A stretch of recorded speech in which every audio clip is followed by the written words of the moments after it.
What's poppin', mi gente? Guess who's back with another video. Now, this is going to be a fairly brief video discussing primarily just the wolf form. Considering the fact that I just put up a huge change log with a lot of information on what I've been working on this week. But first up, before we get into any of that, I want to say I hope everybody's staying safe during these crazy times. As I mentioned previously, I know South America is going through some serious flooding, which has gotten pretty nuts out there. I have a number of teammates who are out in the thick of that, so, hope my heart goes out to all y'all. Hope you and your families are staying safe. Same goes for anybody that's affected by this coronavirus, because things are getting pretty crazy. Everybody keep your head up, keep calm, be cool, do what you got to do, but don't go into panic mode. And, again, shout outs go out to all of y'all and your loved ones who have been affected by this. I also want to give a couple of shout outs to Patreon supporters who have been very supportive throughout these last couple of months. And just of all those in general who are still Patreon supporters and have donated over $100 to this project, starting off first with Hosani69, who has been my biggest Patreon supporter. And I want you to know your donations have made a huge difference in the amount of sprite work, concept art stuff that I've been able to pay for to get done for this project. Going down the list, we have Daniel Dwyer, Chuck, Hydrostorm, Quince, Glitch Slime, Colby Almazan, Kim Salmalain, and sorry if I pronounced that wrong, my boy L Brian 42, definitely special shout out here. I've known him for about 20 years online. Glad to see you still supporting me here.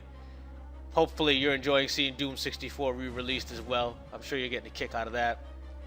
Arturo, Phil Winterline, Justin Harding, Andy Abreu, Luna the Best, Daniel Cushman, Mark R, Jordan, Caesar Esco 69, love that screen name by the way. All of you all have been hugely supportive and you're still my Patreon supporters, so I want to thank you for your continued support. Believe me, this all makes a massive difference. These amounts from all of you guys one by one add up month over month and turn to something significant. The other thing I want to say is I want to give a special shout out to Nadine Cook. She's one of my PayPal supporters that every so often drops me a pretty decent donation. She just dropped me another one in the month of March, so shout out to her definitely. For all you Patreon supporters that had your payments declined, I know stuff happens, times are getting hard.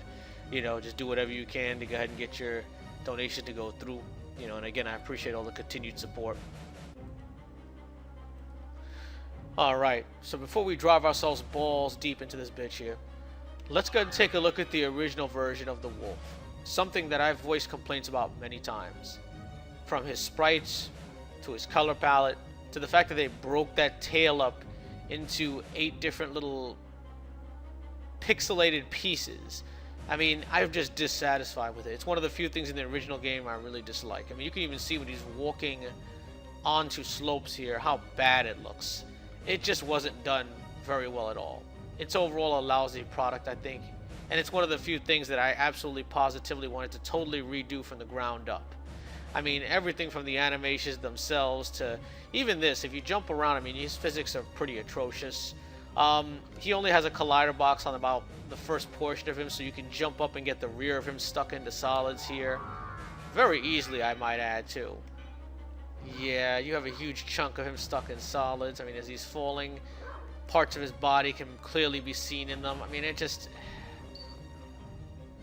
it's got me as petrified as Alucard is right now. The thought of putting that in the game just would scare the shit out of me, because I just know it's not very good quality and it's not the type of results I wanted to show you guys.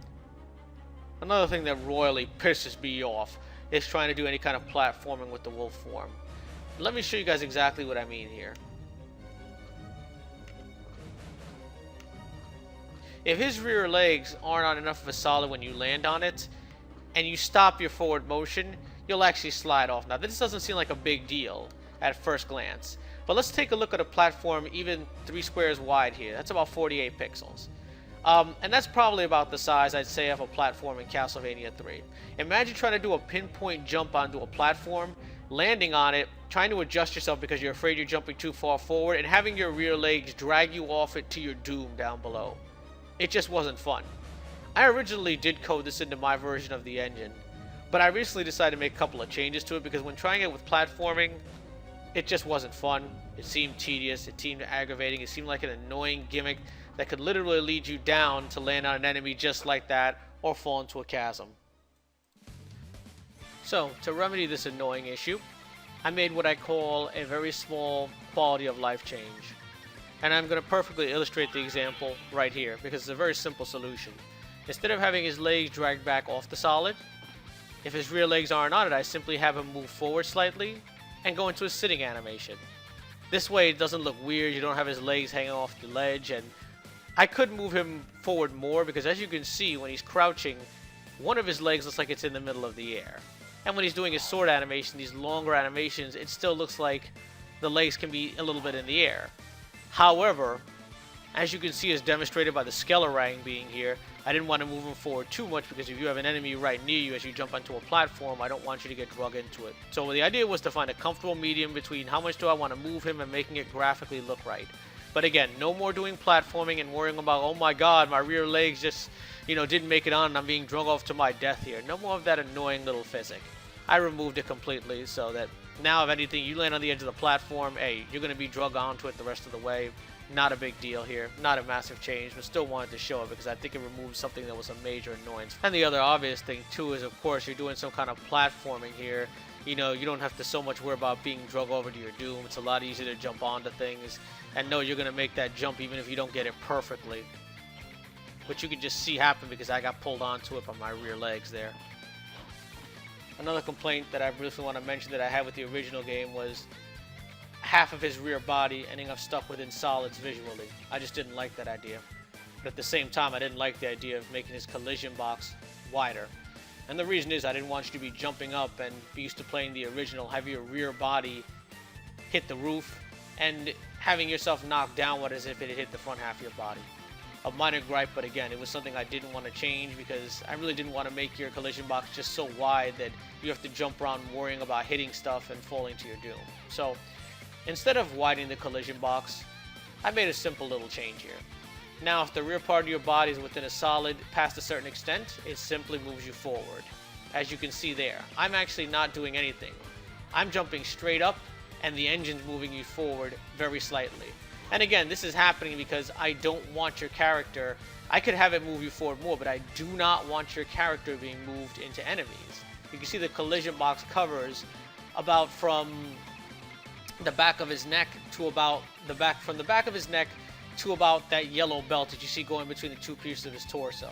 Now, if I hadn't implemented this, you would literally have over half his body within a solid when he was jumping up, or when he was falling downward, or even backstepping. But you can see here that doesn't happen.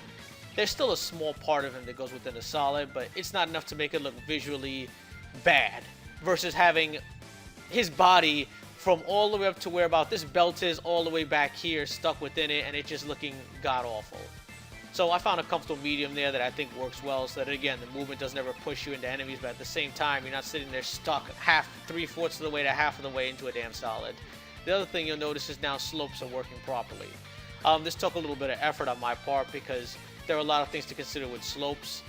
Different size ones. Are you coming off one? Are you going on to one? Are you touching two different size slopes? Because in the original game, you can be touching a 45-degree slope and a 22.5-degree slope, and again, you've got to adjust for all those possibilities. So those are working good now. I'm very happy with how they turned out. I want to give a shout out to all of my sprite artists who helped to make this a reality. Mario Santos was the original designer of the wolf form. I want to give a shout out to Mitri, who did a massive amount of these slope/angling limbs and even the torso parts as needed. And I also want to give a quick shout out to Diego, who did the last few limbs that I needed. So without you guys, this wouldn't have happened. It wouldn't have looked this good. As you can see, limbs aren't shifting around. They stay in place. Everything is nice and smooth. No matter where you stop on the slope or what angle you're at, things are adjusted properly. And I'm just hugely, hugely satisfied with the sprite work they did. Also, stairs. I briefly mentioned these before, but the difference between the stairs and the slopes is a simple one. You'll stop on the steps. You won't stop in the middle of it and stand in the middle of it anymore like you once did. A minor thing, but this was a bit of a headache to code. And for those who have been watching this project for a little bit, you'll also notice he now has a sword within the animations, which had to be handled differently because of the nature of it. Before you actually acquire the rune sword relic, the sword doesn't show up at all. So it took a little bit of effort to make sure that worked properly with slopes, angling, everything else. And of course, his bite attack, which in a moment I'll show you guys the hitbox for it, but it's been extended greatly. And the bite attack, it works no matter what ground animation you're in. You'll notice when I went into the air, he wasn't biting anymore. Okay, that's because he instead does a kick. okay, which has a lot more range to it. And I showed that before, but the biting animation, it was extremely difficult to get this working with all the sloping and angling and, you know, making sure that no matter what he was on, we weren't going to get some kind of crazy artifact or things not looking right. Let me mute that because I know you guys don't want to hear woof, woof, yip, woof, bark every 5 seconds. It'll drive you crazy. Okay. But as you can see, no matter what angle you're in, if you're doing a bite animation, it looks correct. Doesn't look messed up. No limbs are going all over the place. And, you know, again, I'm just really happy with the results here. It took a lot of effort coding-wise, but I feel like it was well worth it to get it looking this good. I don't feel like I can get it any better looking than this. Now, in reference to the hitbox here, let me go ahead and briefly pause it, and let's go down here. I'm going to focus on the wolf forms object. Zoom in, that's the hitbox for it. Let's see if I can make this a little larger because I know this is just a small quadrant of a video that you guys are watching online. The hitbox, as you can see, goes from the back of his head all the way to the front of this effect and is actually larger and more exaggerated. And the hitbox also starts off, let me go ahead and do this. The hitbox also starts off as soon as it becomes active. So if you have a projectile coming at your head, this thing here will hit if you have an enemy near you. It does a lot of hit stunned enemies, so you can stun lock them over and over. And as you can see, the range is just much, much, much larger when that spark comes out. So that was a major gripe of mine in the original game, the fact that his bite attack was next to impotent. And again, in the air, you have the kick attack, which has much more range, but you're going to get more DPS of doing this bite attack up close than you will of kicking enemies repeatedly. But you still have the kick, so if something's coming at you and, you know, it's a little hard to hit, you can always just take to the air, cancel this and do that, and it's going to be able to protect you from, let's say, a skeleton's bone coming in overhead. And for those who are wondering, here's what's involved in getting it to look this good. We had to have a separate layer for angling on stairs and slopes. And every animation on the ground that has an angling variant had to be put in here. And then I had to put in about 10 different animations. 4 for going up the stairs / slopes and 5 for going down along with the base one.